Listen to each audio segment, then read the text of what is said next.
నిన్న జరిగిన తాడేపల్లిగూడెం జనసభలో పవన్ కళ్యాణ్ గారు ప్రసంగించిన ప్రసంగం విన్నాక ఆయన జనంపైన ప్రజల శ్రేయస్సు కొరకు ఆయన పడే తపన మాకు చాలా క్లియర్గా అర్థమైంది.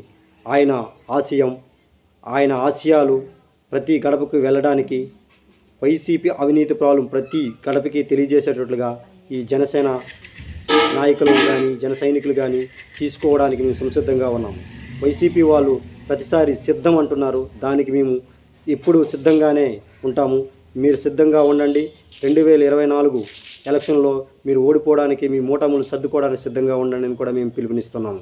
అలాగే పవన్ కళ్యాణ్ గారు ఏ నిర్ణయం తీసుకున్నా సరే మేము దానికి 100కు 100% కట్టుబడి ఉండి మేము ప్రజాప్రభుత్వాన్ని, తెలుగుదేశం టీడీపీ మిశ్రమ ప్రభుత్వం 2024 ఏర్పడడానికి మా సాయశక్తిలా కృషి చేసి వైసీపీ అవినీతి పాలనను ప్రతి గడప గడపకి తెలియజేసే బాధ్యత మా భుజాలపై వేసుకుంటామని తెలియజేసుకుంటున్నాను.